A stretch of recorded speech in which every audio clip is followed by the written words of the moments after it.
सर्वप्रथम बाबा साहब अम्बेडकर के जन्मदिन की आप सभी को हार्दिक शुभकामनाएं।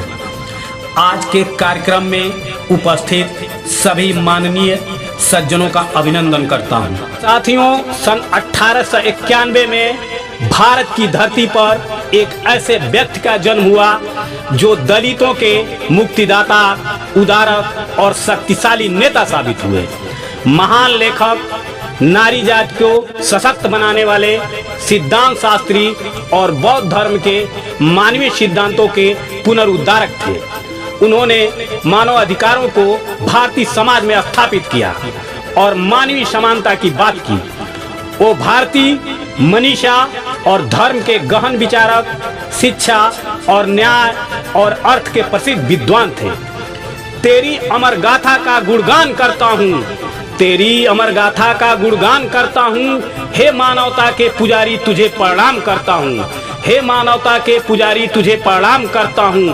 तेरे कर्मों से रोशन हुआ है भारत का आंगन, तेरे कर्मों से रोशन हुआ है भारत का आंगन। तेरी हस्ती तेरी वजूद को सलाम करता हूँ, तेरी हस्ती तेरी वजूद को सलाम करता हूँ। जय भीम। आज बाबा साहब की जयंती हम सब के लिए संकल्प का दिन।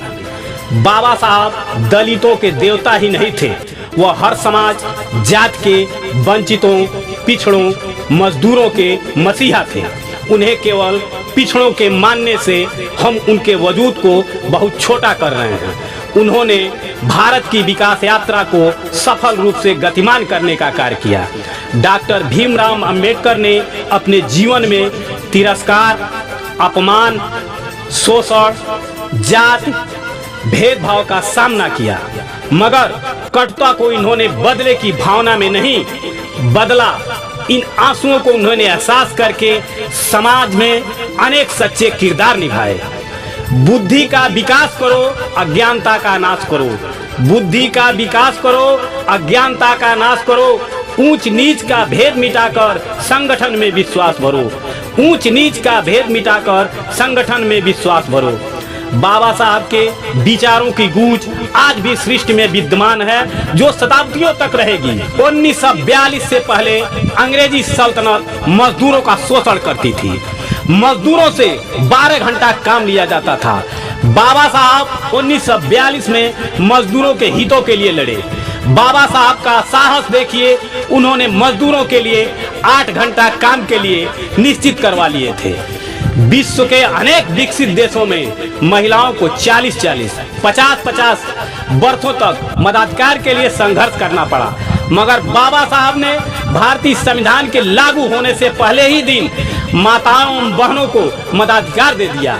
नारी शक्ति के लिए उनके मन में सम्मान के भाव थे।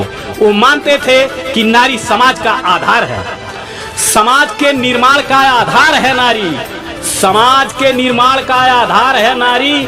अकेली होकर भी पूरा परिवार है नारी।